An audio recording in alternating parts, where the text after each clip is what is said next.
मित्रांनो, शालिनी भक्तिसागर कथामध्ये तुमचे मनपूर्वक स्वागत आहे। तर मित्रांनो, आज आपण या व्हिडिओच्या माध्यमाने ऐकणार आहोत भद्रसेन राजाची कथा शिवलीला अमृताचा 11वा अध्याय। हा अध्याय सर्व इच्छा पूर्ण करणारा आहे। जर तुम्ही तुमच्या देवाजवळ बसून हा अध्याय ऐकत आहोत तर एक तेलाचा दिवा, एक तुपाचा दिवा लावा, 2 अगरबत्ती लावा, एक पाण्याची बाटली ठेवा आणि त्या पाण्यात थोडी जी रक्षा 2 अगरबत्ती चालू आहे त्यातली थोडी रक्षा राख त्या पाण्यात टाका। ते पाणी आपल्या घरात शिंपडा। जो कोणी व्यक्ती आजारी असेल त्याला प्यायला द्या। 7 दिवसातच त्याचा कॅन्सर सारखे मोठे आजारपणे, बीपी, शुगर, सर्व जे आजारपणा असेल तो सर्व आजारपणा कमी होऊन त्याला चांगला रोग म्हणजे जो काही आजारपणा नाहीसा होऊन तो चांगले धष्टपुष्ट होतील आणि स्वस्थ राहतील। तर ते एवढं पाणी पॉवरफुल राहतं। तर हे शिवलीला अमृताचं 11वा अध्यायचं पाणी त्यांना नक्की प्यायला द्या। आणि जर तुम्ही स्वयंपाक करत आहोत तेव्हा आपण हा व्हिडिओ लावून दिला तरी पण चालेल, देवपूजा करत आहोत तेव्हा पण हा व्हिडिओ लावून दिला तरी पण चालेल। असा हा शिवलीला अमृताचा अध्याय हा सतत 7 दिवस ऐकल्याने भक्तांच्या सर्व इच्छा पूर्ण करतात। साक्षात शिव हे परब्रह्म है आणि जो कोणी गळ्यात रुद्राक्ष घालतो, कपाळी त्रिपुंडी भस्म धारण करतो आणि मुखामध्ये शिवनाम घेतो, त्याच्या मुखामध्ये जो शिवनाम घेतो त्याचे तिथेच मुख तीर्थस्थान 12 ज्योतिर्लिंगाचे पुण्यफळाची प्राप्ती होते आणि त्रिवेणी संगमात स्नान केल्याची पुण्यफळाची प्राप्ती होते। गंगा, यमुना, सरस्वती या तिघी त्रिवेणी संगमात स्नान केल्याचे पुण्यफळाची प्राप्ती होते। म्हणून गळ्यात रुद्राक्ष सर्वांनी धारण करावा असे शिवपुराणामध्ये सांगितलेले आहे। तर आणि बेलाच्या वृक्षाखाली जो कोणी पाणी टाकतो आणि ते पाणी आपल्या डोक्यावर सिंचन केलं, लावलं, कपाळी लावलं तरी पण त्याला 12 ज्योतिर्लिंग तीर्थाचे पुण्यफळाची प्राप्ती होते। बेलाच्या झाडाखाली ब्राह्मणाला खिरीचे दान जर दिले तर यक्ष जे अश्वयज्ञ आहे त्याची पुण्यफळाची प्राप्ती होते। रुद्र अभिषेकाचे 1000 रुद्र अभिषेकाचे केल्याचे पुण्यफळ आपल्याला मिळते। आणि बेलाच्या झाडाखाली लांब वातीचा जर दिवा लावला तर आपल्याला लक्ष्मीची प्राप्ती होते। ज्याच्यावर खूप काही मोठे कर्ज आहे, ज्याचे लग्न जुळत नाहीये, काही कामात यश कीर्ती म्हणजे येत नाहीये, तर तुम्ही बेलाच्या झाडाखाली रोज दिवा लावा। तिथे बेलाच्या झाडाखाली महालक्ष्मी 24 तास विराजमान राहते। आणि वडाच्या झाडाखाली जर कर्ज झालंय, कर्ज तुमचं संपतच नाहीये, कर्जच फिटत नाहीये, तिथे बडकेश्वर या महादेवाच्या नावाने दिवा लावा तर तुमचे हळूहळू कर्ज सुद्धा दूर होईल आणि अखंड सौभाग्याची पण प्राप्ती होईल। असा हा अध्याय आहे। याच्याने दीर्घ आयुष्य मिळते। ज्याचा मृत्यूकाल जवळ आलेला आहे, जो खूप आजारी आहे, तर त्याचे हे कसे पण असो संकट ते दूरच राहते। तुम्ही हा अध्याय संपूर्णपणे ऐका आणि मग मला सांगा। एक वेश्या महानंदा, एक वेश्याची कथा आणि कुकुट आणि मरकट, एक कोंबडा आणि माकडची कथा आहे। तर मागच्या जन्मी त्यांनी शिवपूजन केले होते, त्यांना आता उत्तम प्रजा राजाचा जन्म मिळाला आहे। म्हणून ही कथा तुम्ही शेवटपर्यंत ऐका, खूप छान आहे, तुम्हाला ऐकायला पण चांगलं वाटेल। 7 वर्षाच्या मुलाची कथा आहे। त्याचा मृत्यूकाल जवळ आलेला होता, पण त्याने हा अध्याय फक्त ऐकला तर त्याचे मृत्यूकाल सुद्धा दूर झाले। म्हणून हा अध्याय सर्वांनी ऐकण्याचे करावे। श्री गणेशाय नमो नमः। कोणी चॅनलला नवीन आलं असेल लाल बटनवर सबस्क्राईब करा, ऑलवर क्लिक करा, जास्तीत जास्त जणांना शेअर करा। कुठून कोणत्या गावाहून माझा हा व्हिडिओ ऐकत आहोत आपल्या गावाची कमेंट्स करा। आणि हा मित्रांनो शालिनी भक्तिसागर, हे शालिनी भक्तिसागर चॅनल पण माझंच आहे। ते चॅनल तुम्ही सर्च करा आणि शिव महापुराण कथा अगदी स्पष्ट भाषेत मराठीमध्ये चालू आहे। आता तिथे 8 अध्याय झाले आहेत, 8वा भाग आहे। तर पहिल्यापासून संपूर्ण व्हिडिओ तुम्हाला शिव महापुराण कथाचे अगदी छान आणि तुम्हाला समजमध्ये येईल आणि खूप काही उपाय आणि काय काय सांगितलेलं आहे। 24,000 मंत्रांचा शिव महापुराण शालिनी भक्तिसागरवर चालू आहे। तर असं बोला स्पीकरवर जाऊन, शालिनी भक्तिसागर शिव महापुराण संपूर्ण व्हिडिओ तुमच्या सोबत येऊन जातील। शालिनी भक्तिसागरवर शिव महापुराण हिंदी, विष्णू पुराण हिंदी, देवी भागवत पुराण मराठी आणि पवित्र गणेश पुराण मराठी आणि आता मराठीत येतं शिव महापुराण चालू आहे। तर आणि शिवलीला अमृताचे 1 ते 15 अध्याय तिकडे भेटून जातील, 1 ते 51 अध्याय स्वामी समर्थाचे भेटून जातील। तर तुम्ही तिकडे जाऊन शालिनी भक्तिसागर चॅनलला सबस्क्राईब करा, म्हणजे तुम्हाला तिथे 18 पुराणांचं सर्व ज्ञान तुम्हाला तिथं मिळेल।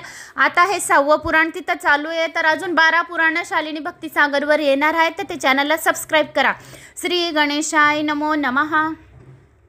भद्रसेन राजाची कथा शिवलीला अमृताचा 11वा अध्याय। ओम नमः शिवाय अशी प्रार्थना करून शिवलीलाचे अमृत प्राशन करताना सर्वच भक्तांना अतिशय आनंद प्राप्त होत असतो। म्हणून जे नर शिवपूजनामध्ये दंग होऊन राहत असतात ते नर श्रेष्ठ होत असतात।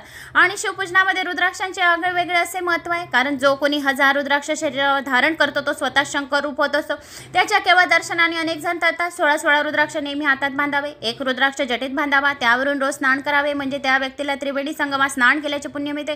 12 रुद्राक्ष आपल्या हाताच्या मनगटात बांधावे, गळ्यात 32 रुद्राक्ष बांधावे, जटेभोवती 24 6 रुद्राक्ष कानात बांधावे, म्हणजे तो नर संपूर्ण निर्दोष होत असतो. 108 रुद्राक्षांची माळ नेहमी गळ्यात घालावी. एकमुखी रुद्राक्षांची मनोभावे नित्य पूजा करणारा अतिशय भाग्यवंत होतो. पंचमुखी, 6मुखी, 8मुखी, 14मुखी असलेला रुद्राक्ष लक्ष्मी देणारा असतो. रुद्राक्ष मनाने रोजच्या रोज जप केलेला प्रत्येक मंत्र यशस्वी होतो. अशा भगवान शंकराच्या आवडत्या रुद्राक्षांचा महिमा फार मोठा आहे. सुंदर, पतिव्रता, गोड बोलणारी स्त्री जर पूर्वजन्मीची पुण्याई संचय असेल तरच एखाद्या व्यक्तीला पत्नी म्हणून लाभते. श्रीमंत, विद्वान आणि गुणी मुलगा पूर्वजन्मीची पुण्याई संचय असेल तरच प्राप्त होत असत. तसे सर्वज्ञानी, कृपावंत, तपाचरणी आणि शिवभक्त असा गुरु, हुशार, अढळ, निष्ठा व श्रद्धा ठेवणार, उदार असं शिष्य, समाशील असणारा पुढारी सारे नेहमी पूर्व पुण्याईनेच लाभत असतात. सांगणाराकडे पूर्ण लक्ष देऊन ऐकणारा श्रोता, उदार असा यजमान, कुलीन, श्रेष्ठ घराण्यात जन्म, सुंदर, सुडोल आणि आरोग्य शरीर संपन्न हे पूर्व पुण्याईनेच प्राप्त होत असते. फार वर्षापूर्वी काश्मीरमध्ये भद्रसेन नावाचा एक राजा राज्य करीत होता. त्याच्या दरबारामध्ये एक अतिशय हुशार व चतुर प्रधान होता. राजा व प्रधान दोघे अतिशय सद्गुणी होते. दोघांची भगवान शंकरावर अतिशय भक्ती होती, श्रद्धा होती. भद्रसेन राजाला आणि प्रधानाला शंकराची आराधना केल्यानंतरच पुत्र झाले. राजपुत्राचे नाव होते सुधर्मा आणि प्रधान पुत्राचे नाव होते तारा. दोघेही बालपणापासून आपल्या वडिलांप्रमाणे शिवभक्त होते, त्यामुळे ते एकमेकांचे मित्र बनले. लहानपणापासून त्यांची वैराग्यवृत्ती दिसून येत होती.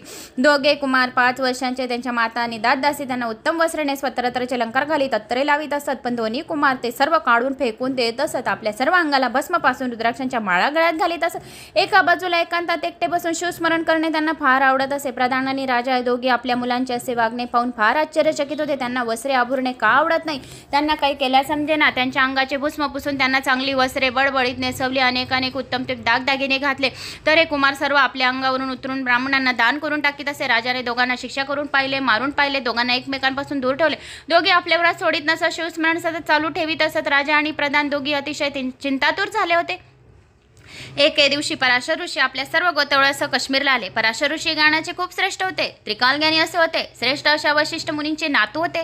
त्यांच्या काळात यज्ञ कार्यात राक्षस अडथळे आणि त्यांनी राक्षस शस्त्र केले होते. पूर्वी ज्याप्रमाणे माणसे सर्वत्र वावरतात त्याप्रमाणे सगळीकडे मोठ्या प्रमाणात राक्षस वावरत होते. त्यांच्या सानिध्यात आलेल्या सर्व प्राणी मात्रांना त्रास देत होते. म्हणून यज्ञ करून पराशर ऋषीने सर्व राक्षसाचा नाश केला. जन्मजय राजाने सर्पयज्ञ चालवत असताना ज्याप्रमाणे अस्तिक ऋषींमध्ये पडून तो थांबवला आणि सर्प कुळाचा नाश दिला नाही, त्याप्रमाणे पुलिस मुनी पराशर ऋषींच्या राक्षस क्षेत्राच्या मध्ये पडले. म्हणून पराशर ऋषींच्या राक्षस यज्ञ थांबला.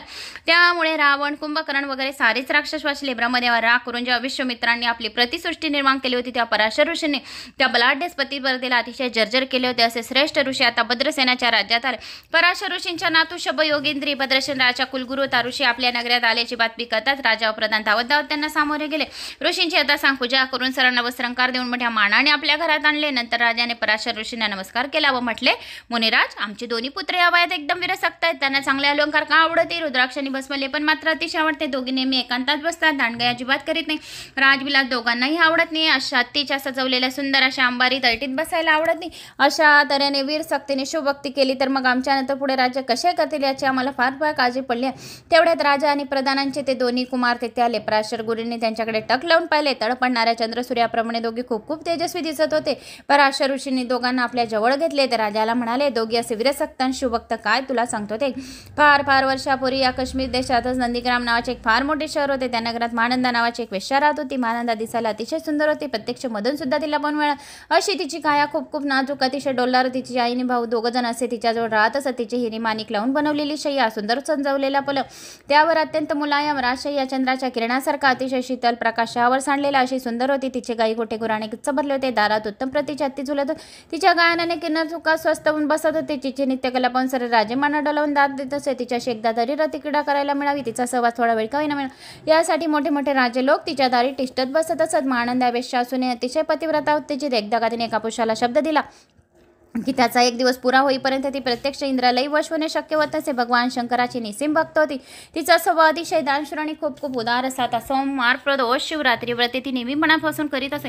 नियमितपणाने करीत असे. ती आपल्या घरी अन्नछत्र चालवीत असे. रोज लक्ष बिलोपत्रांनी ती शंकराची पूजा करीत असे. ब्राह्मणांकडून शंकरावर अभिषेक करीत असे. दारी आलेला जे काही मागेल ते महानंद त्याला देत असे. श्रावण मासात कोटीलिंग करून घेत असे. या महानंदे आपल्या घरी एक कोंबडा आणि माकड पाळले होते. त्यांच्या गळ्यात सुद्धा रुद्राक्ष माळा घालून ती त्यांना नित्य करायला शिकवीत असे. तिची जी नित्य शाळा केली होती त्यात तिने सुंदर घरी शिवलिंग स्थापले होते. दोघांना ती नेहमी शिवासमोर बांधून ठेवत असे. ब्राह्मण पुराण सांगत त्यावेळी लक्ष देऊन ऐकत असत. मग त्यानंतर महानंद त्या दोघांना सोडून देत असत. आपण स्वतः बाण हरपून शंकरासमोर नित्य करीत असे. कुकुट व मरकट या दोघांनाही कौतुकाने नाचायला लावत असे. त्यांच्या दोघांच्याही गळ्यावर कपाळावरती प्रेमाने नित्य निमित्तपणे भस्म चर्चित असे. याप्रमाणे महानंदी बरोबर या दोन्ही प्राण्यांनाही आपोआप शुभजन घडत होते. एक दिवस सदाशिव स्वतः महानंदीचे सत्व बघण्यासाठी तिच्या पतिव्रतेची परीक्षा घेण्यासाठी नंदीगाम गावी आले. यासाठी त्यांनी रूप बदलले आणि सौदागराचा वेश धारण करून शंकर महानंदीच्या घरी सौदागराच्या रूपातील शंकराचे रूप पाहून महानंद अगदी पार वेळावली. त्याने सौदागराला घरात बोलवले. सौदागराच्या आदराने चौकशी करून त्याला आपल्या वत्सकावर प्रेमाने हात धरून बसवले. सौदागराच्या एका हातात एक अतिशय बहुमूल्य सुंदर असे रत्न कंकण होती. ते इतके तेजस्वती की वस्तू पृथ्वीवर तयार झाली नाही. कोणाही पाहणाऱ्याच्या लक्षात येतो ते महानंद ते कंकणाकडे पाहत होती. तिच्या मनातील भावना बरोबर सौदागरूपी शंकरांनी ते कंकण काढून तिच्या हातात घातले. त्याबरोबर ती अतिशय आश्चर्यहर्षक झाल्याने म्हणाली, तुम्ही मला पुतिमोलाचे कंकण दिले आहे. मी 32 लक्षांनी पद्मिनी. मी तुमचा 3 दिवसासाठी स्वीकार केला. आता 3 दिवस फक्त तुमचीच आहे. तुम्ही असेपर्यंत 3 दिवस मी अन्य कुणाकडे अजिबात लक्ष न देता पतिव्रते सांभाळे. सौदागर तिला हो म्हणाला. मग त्याने आपल्या जवळील तेजस्वी दिवेलिंग काढले. समोर ठेवले. लिंग पातात जय जय चंद्रमणी असे म्हणून महानंदा बदनात पुदनात स्मरणात दंगून गेले.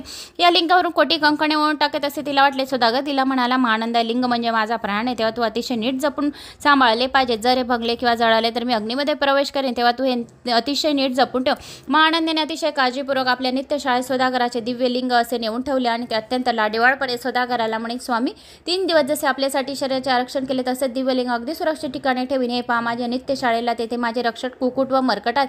ते सांभाळतील. हे लिंग आणि महानंदा दोघे मनसकावर झोपले. तेवढ्या तिची परीक्षा पाहण्यासाठी शंकराने अग्नीला महानंदेच्या नित्यशाळेत आग लावण्याची आज्ञा केली.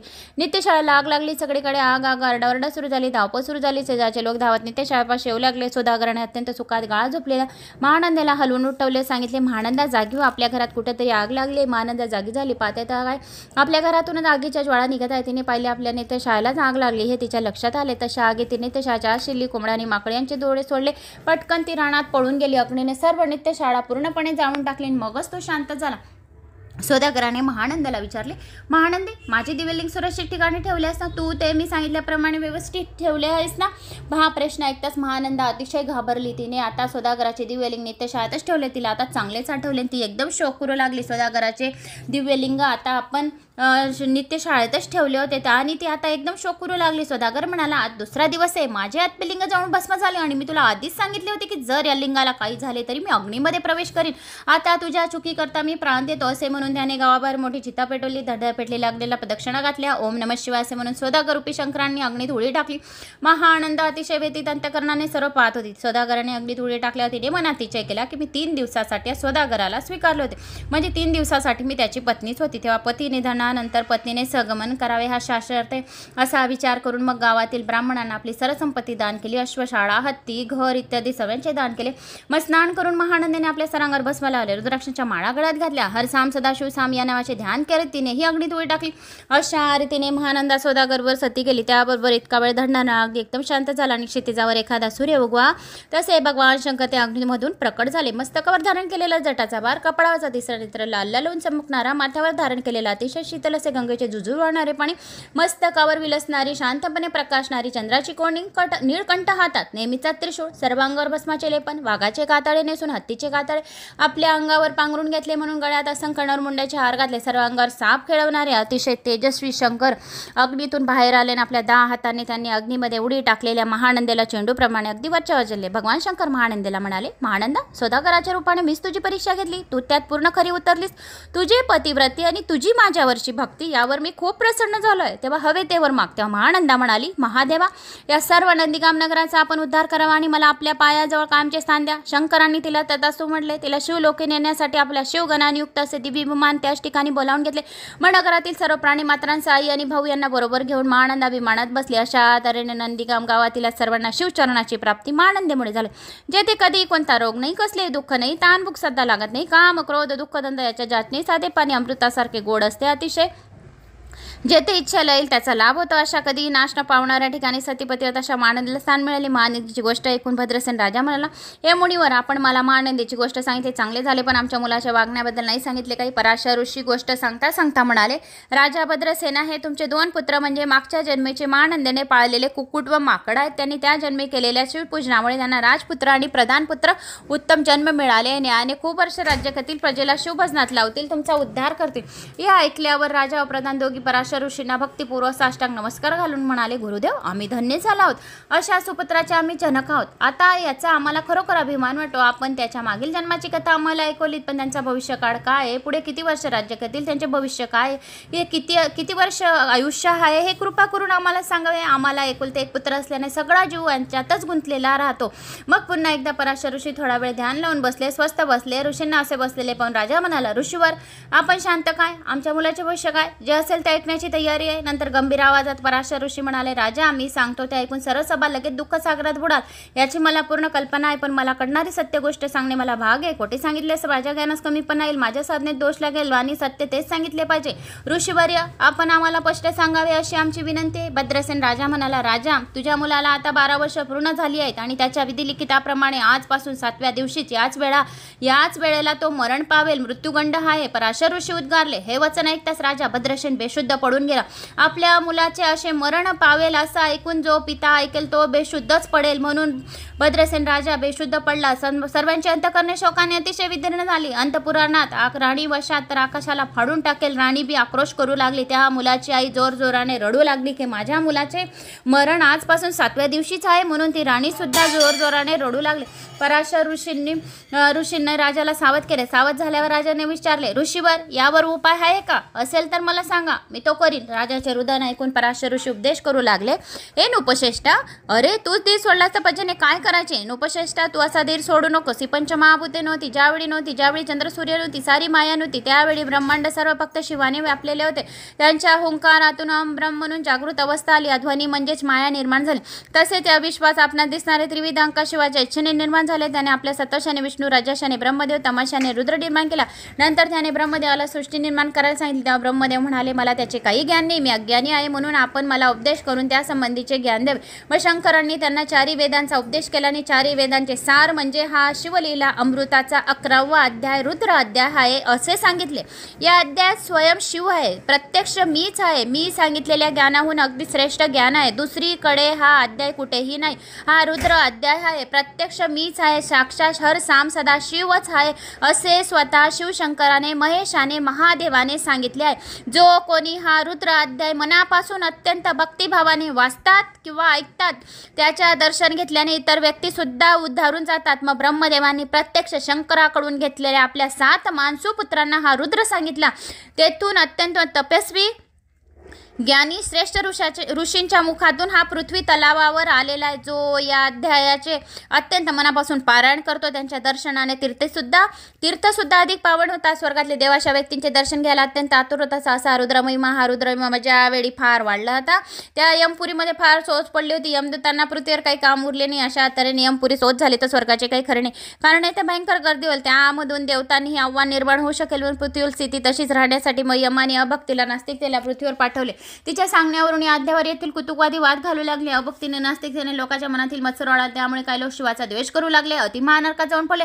यमाने सेवकांना सांगितले, जो कोणी शंकराचा थोडा सुद्धा द्वेष करत असेल त्यांचे आयुष्य कमी करा आणि त्यांना सारखा खूप त्रास द्या, नरकामध्ये टाका. जे कोणी शिव मोठा, विष्णू लहान, विष्णू मोठा, शंकर लहान, शंकर भेदाभेद करत असतील, मागे पुढे न पाहता त्यांना पण खुशाल नरकात घाला. ज्यांना रुद्र अध्याय अजिबात आवडत नाही त्यांना खुशाल कुंभी पाकात फेका. आणि या रुद्र अध्यायाची मनापासून भक्तिभावाने पारायण करणाऱ्याचे आणि वाचन करणाऱ्याचे आणि ऐकणाऱ्याचे आयुष्य वाढवा. म्हणून हे राजा आता नियमितपणाने तू रुद्राची पारायण कर. शिवावर अभिषेकाची सतत धार धर, म्हणजे तुझे येणारे संकट एकदम टळेल. आपल्या इथं शतगटाची स्थापना कर. दिव्य वृक्षाची पाणी आणून घटातील सर्व पाणी मंत्राने पवित्र कर. त्या पाण्याने तुझ्या पुत्राला स्नान घाल. रोज रुद्र अध्यायाची 10,000 आवर्तने कर. याप्रमाणे सतत 7 दिवस आवर्तने कर. जो कोणी सतत 7 दिवस पारायण करतो तो आजारी व्यक्ती सुद्धा तो आजारपणा नाहीसा होऊन एकदम टवटवीत आणि टकटकीत होतो असे हा अध्यायात स्वतः शिवाने सांगितलेले आहे. साक्षात शिव या अध्यायात अवतरलेले आहे. म्हणून जो कोणी या अध्यायाचे सतत 7 दिवस पारायण करतो त्याचे दीर्घ आयुष्य होतं. जो कोणी ऐकतो, कोणाला सांगतो त्याचे सुद्धा दीर्घ आयुष्य होते. म्हणून तुझे संकट एकदम टळेल. तू सतत 7 दिवस ऐक, म्हणजे तुझे संकट एकदम टळेल. भद्रसेन राजाने अत्यंत नम्रतेने पराशर ऋषींचे पाय धरले आणि म्हणाले, मुनिराज आपण ऋषीश्रेष्ठ आहात. काळ, मृत्यू, भय आणि शोक यापासून तुमच्यासारख्या गुरुशिवाय माझे कोण रक्षण करणार. तुम्हीच मला संकट निवारण्यासंबंधी मार्ग मार्गदर्शन केले पाहिजे तेव्हा मी ताबडतोब करतो, पण आपण आचार्य होऊन माझा हा अभिषेक व 10,000 आवर्तने करावी ही प्रार्थना आहे. तेव्हा तुम्हीच मुख्य आचार्य होऊन काम करावे. तुमच्याबरोबर ऋषीमुनी आहेत, सांगाल तेवढे आणखी बोलावून आणतो. आपण लगेचच प्रारंभ करावा.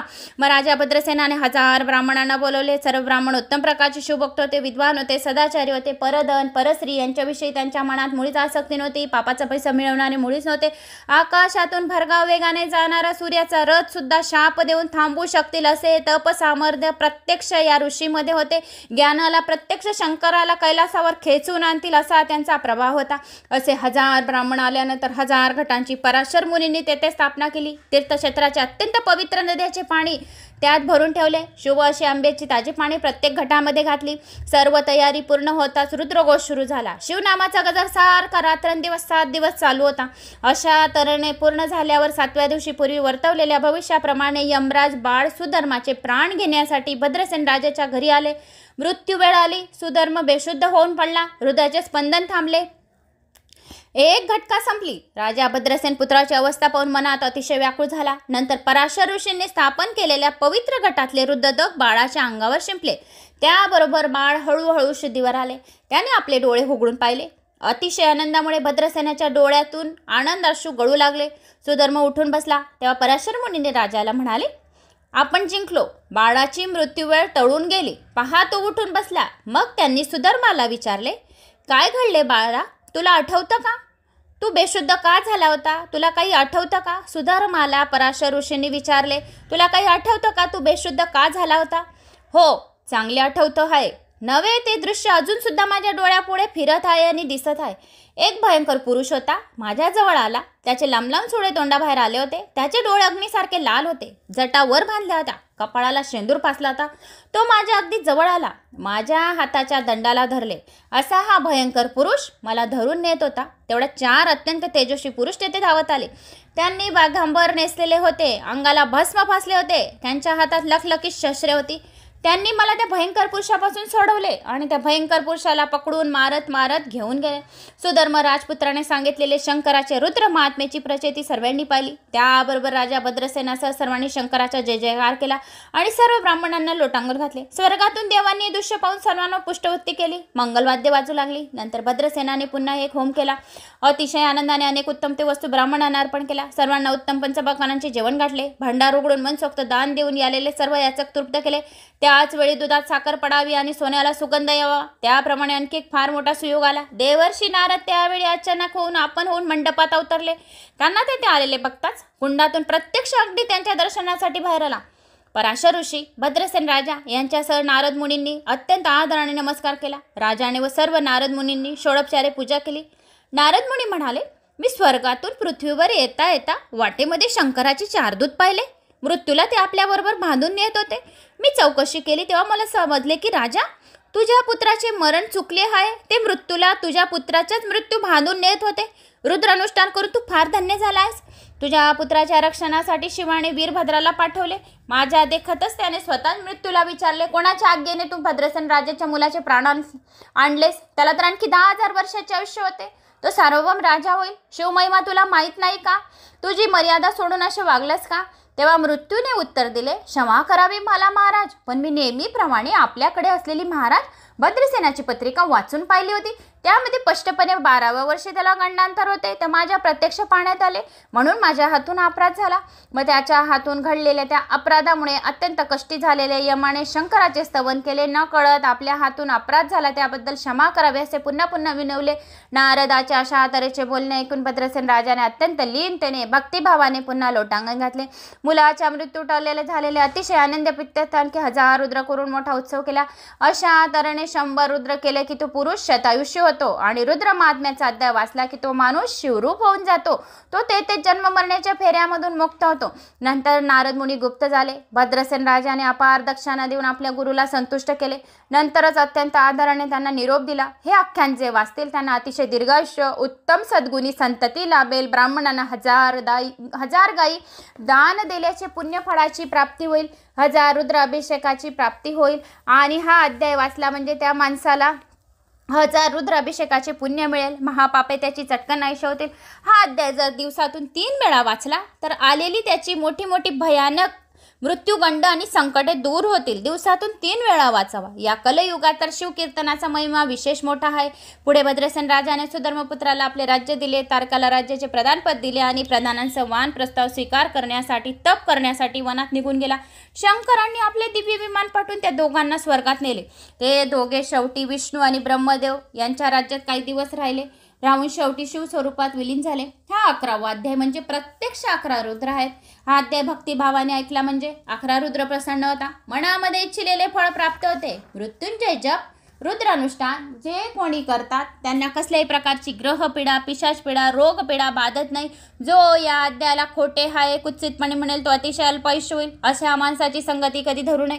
त्याला कायमचे वाईट टाकावे. विष खाणाऱ्याच्या पंक्तीला बसून जेवले तर जेवणाऱ्याला मृत्यू येणार. म्हणून असा नास्तिकेची संगत अजिबात धरू नये. सर्व शिवलीला अमृत वाचणे ज्यांना अजिबात शक्य नसेल त्यांनी एक रुद्राचा अध्याय जरी वाचावा. या अध्यायाचे पारायण करणाऱ्याला 1000 रुद्र अभिषेक केल्याचे पुण्य मिळते. त्याच्या घरी नेहमी अतिशय आनंद भरलेला असतो. दीर्घ आयुष्याची प्राप्ती होते. अखंड सौभाग्याची प्राप्ती होते. धन, संपदा, सुख, समृद्धी, यश, कीर्ती, विजय जे जिथे जातील तिथे विजय मिळेल.